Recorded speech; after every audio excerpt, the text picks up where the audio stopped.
Hello. Mike Arnold here, co-founder, Pat Trading Partners, along with Bob Iacchino, taking a look at our weekly stock sector overview with some commodity stuff thrown in there to help us figure out where we should focus our attention for the next week. By the way, before I get going, please do consider subscribing, ringing that bell, and hitting the like button. Longer term subscribers, please come back, leave some comments, and like the videos. With that, normally we start off with XLE, but you see here, I have the S&P up. I have that up for a very specific reason. We had this double bottom pattern over here trigger, hitting the first target in the last week. Remember, this was a shortened trading week, hitting it on Tuesday, and not getting above it, hitting again on Friday. But now we have a short-term potential double bottom. So if we close below the low from June 1st, that closing price is, or that low price is 4,071.50, then we will be triggering a bigger pullback. Why I'm going to be saying that is because then we have a lot of sectors that have rallied off their lows but are still in sells, and I will be focusing on the weaker sectors in those if this pulls back. Now, if this is not trigger and we go above through especially the high of Friday, and we keep rallying, we have sectors that still have the double bottoms in place that have not hit all their targets. So then I will be focusing on the stronger sectors with that. Just wanted to give you an overview of that. Now, XLE is getting into very toppy territory, but still in strong buy mode on a long-term basis. We do have a little potential double top here. So please keep that in mind, and we could get a short-term pullback if that does trigger. So that's what I will be keeping an eye on for the recent price action. And we came up just shy of this next 90.75 harmonic, making a run up. So I'll be watching if it does continue higher. Even if we hit this harmonic of 90.75, it does not invalidate this double bottom. Now the double top. If I said double bottom before, I meant double top. And if it does trigger, it is lower probabilities that all three targets would be hit because it is going against your daily rotation zone. If we check in on the weekly rotation zone and the weekly rotation zone, it would then trigger and come back and just reconnect with that if it did hit all the targets. So that would be a nice reset pattern. Okay, we're getting some waning momentum up here. Cycles are getting toppy on the weekly, but not rolling over. So we still could push higher. Now, I put up the next harmonic on here, this 92.89. That would easily invalidate the potential double, so that would be off the table if it does push higher. Cycles on the daily have come down out of this and sitting in the middle, so it's sort of a mixed junction right now. But weekly cycles top daily cycles, so all I'm suggesting for stocks, again, can't give specific trading advice, but if you're already long, especially oil-related or strong energy-related stocks, I do suggest trailing them and keep rising them up as the price keeps moving up. So that's the little suggestion you see breaking out of this channel to the upside. Brief pause at that harmonic here, then coming up just shy of that. I'm expecting if we have a strong Monday or Tuesday rally in energy, then we will definitely hit that next harmonic higher. All right, XLRE, real estate.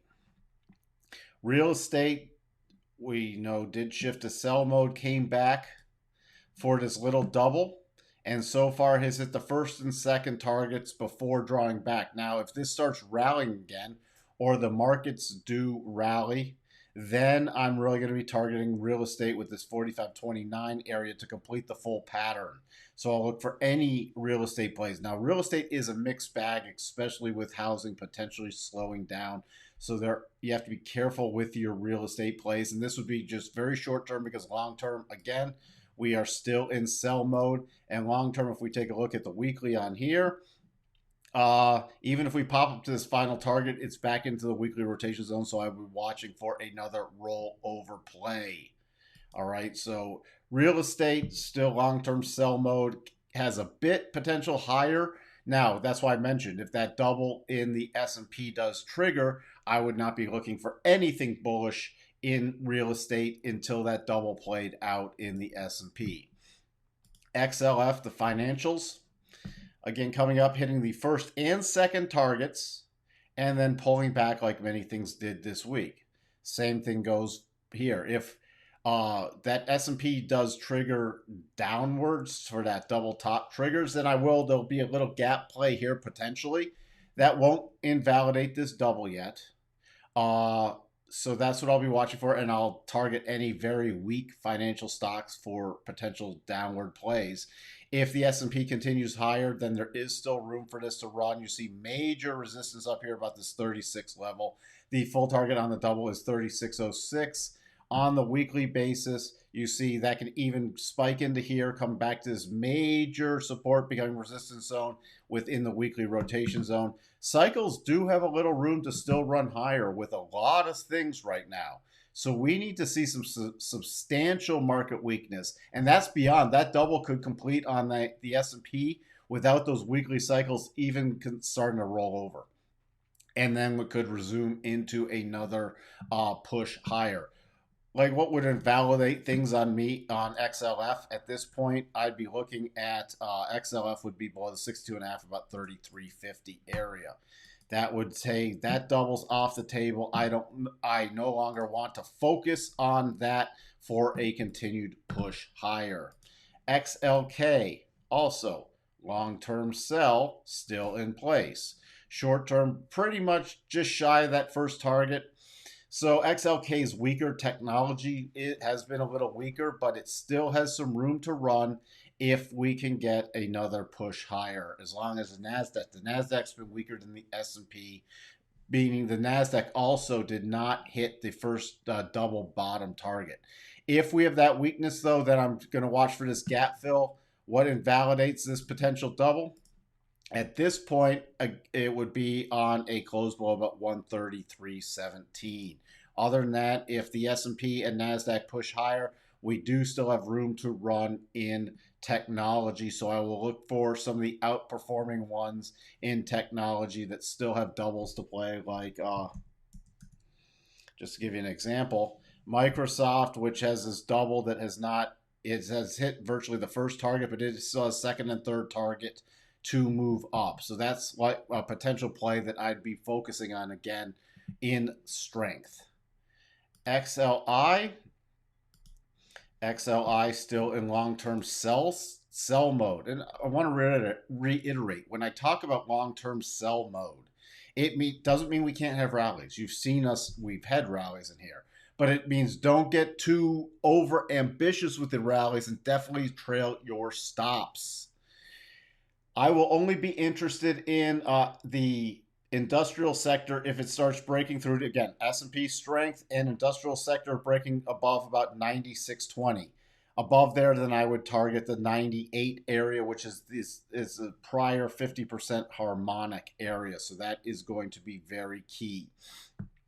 If it breaks down, this gap's been filled right here. But if it starts breaking down around below the support base right here, based off the candle bodies, you're better to use candle bodies than wicks. So about 94.20, 94.10 and 94.20, then I'm not really touching this except for very weak industrial plays to the short side.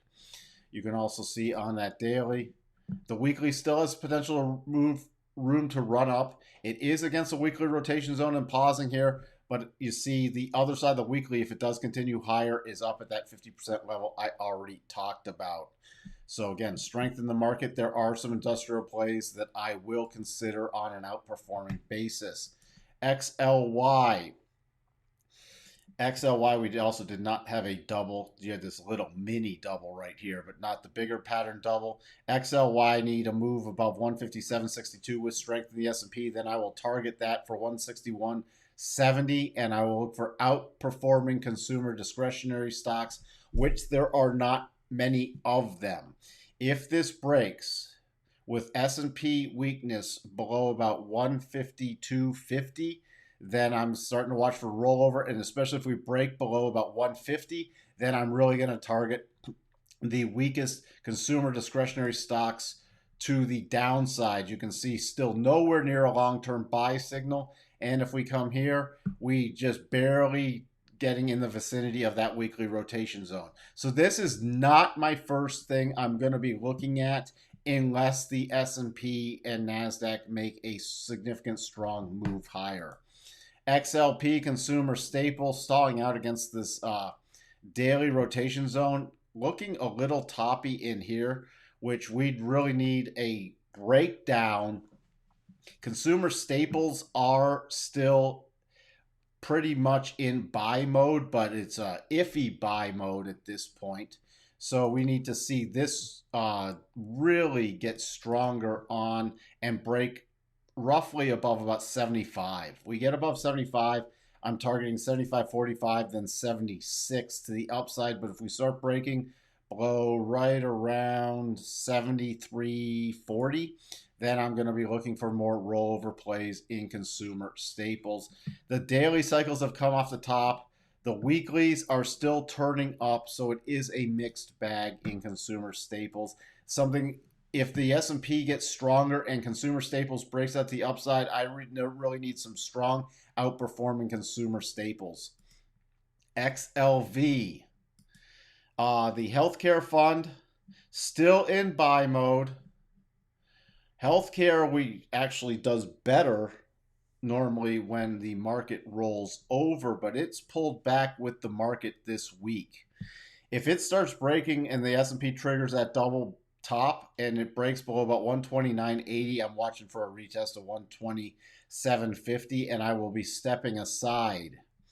Other than that, it's really got to show some strength back above the 50 moving average, about 132, before I get interested. And you see it's the longer term patterns, it's just back and forth, really caught in a longer term consolidation pattern. So I needed to show some significant strength before I look to rotate back in there. XLB, the material select spider, has a potential double top. It is still in buy mode, but this potential double top could take it significantly down, so I'll be watching that. As long as it doesn't trigger this potential double top below 84, on a close below 84.34, there are still some plays in the materials sector that can be interesting.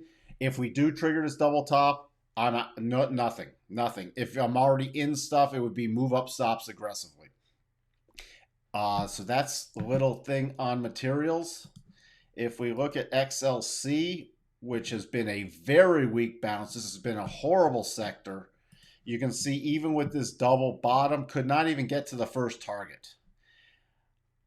I'm not really finding much in here. If we do get above about 61, I'll do another scan for any communication plays that are outperforming, especially if the NASDAQ's rallying. But other than that, this is when it can't get to the first target on a double and you're a long-term sell, then that is a very, very weak sector. And if this starts breaking below about 59, you can even 59.20, then nope, it's go back to look for great short setups in communications.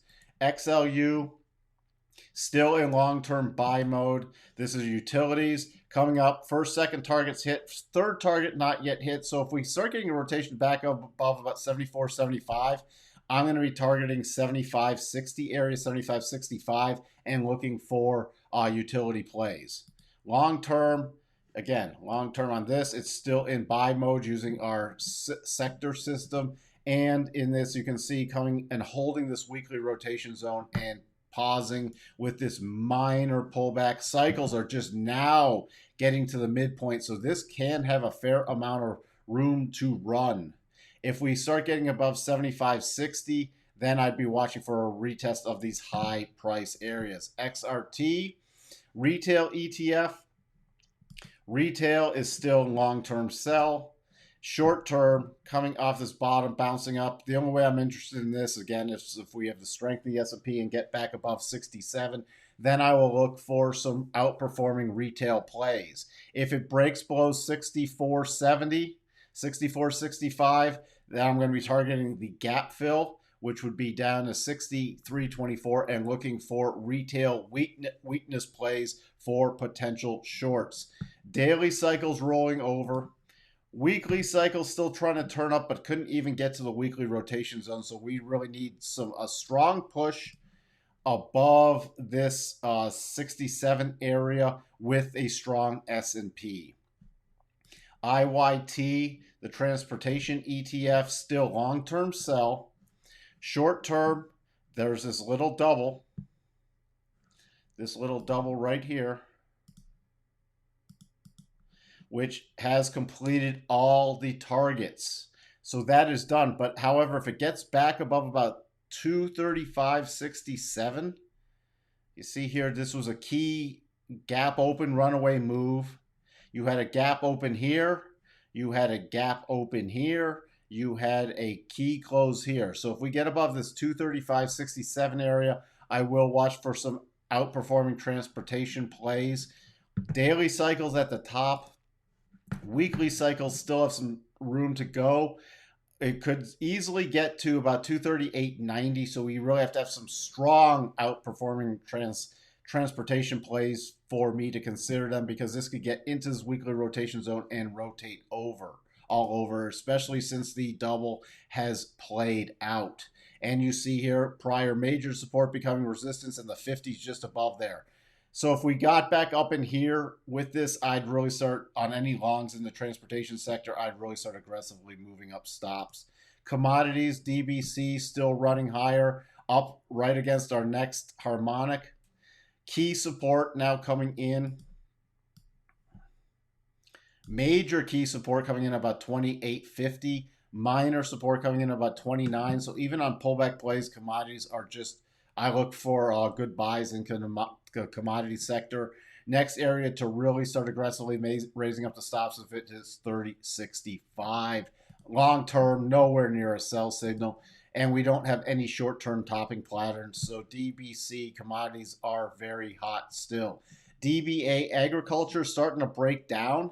I'm watching this bigger double top pattern. It still is in long-term buy. However, it's getting a little more into consolidation, and I'm really going to focus if we start breaking below 21.71, not touching agriculture in the short term to see how it reacts, especially down about 21.50.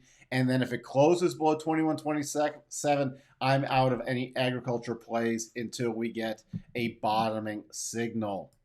SMH, the semiconductors. Semiconductors is still a long-term sell. Short term, we had the sloppy double bottom, which has come up and not even hit this first target. I'm going to get really concerned if the NASDAQ rolls over and the S&P triggers that double top for a potential gap fill. And then if it breaks below about 236.32, not looking anything for bullish in the semis. Now we get above 249.08, I will go back and rotate into potential stronger semi patterns. Like we still have Nvidia, which did trigger the double, was a nice pullback entry. So if it's already in it, that's fine. It's just raising up the stops. Another one to consider, if semis move strongly, AMD, which did get a little sloppy down here, but it hit that first target and it still has some more to the upside, and that's held up rather well. So AMD for a short-term play, if semis do break out to the upside and we have strength in the S&P and NASDAQ, you still like in a stock like AMD, 111.44, 115.36 to bend, possibly a retest of the 200 simple on the daily. Cycles are at the top and weekly cycles are at the top. So you got to keep that in mind. If you're not already in this, this would only be a very short-term trade because we could get the rollover. VTV. VTV is still in buy mode.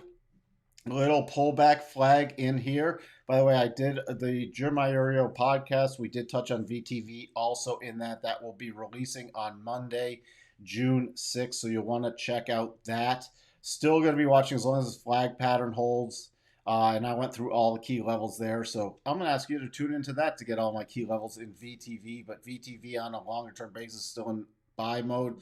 VTG, we had this double. This was still considered one side of this double bottom. It did not rotate up high enough. Hitting the first target. If this breaks down below 238.99 and we trigger that double top in the S&P, not touching growth at all because it could only get to that first target. If it remains where we keep moving higher on the S&P, then I'm watching for major Vanguard growth to hit 253 with the 50 period. So that's going to be my target, and I would be looking at some short-term growth plays that are outperforming. Only short-term growth plays, and that's pretty much where we sit. Thank you for tuning in. Again, please watch our daily live streams that are done. And if you want to know if those doubles trigger on the S&P, then tune into that. Even if you can't tune in live, watch it on demand.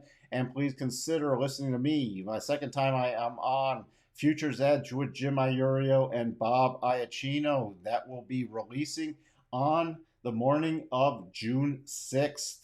Until then, I will talk to everyone later. Bye for now.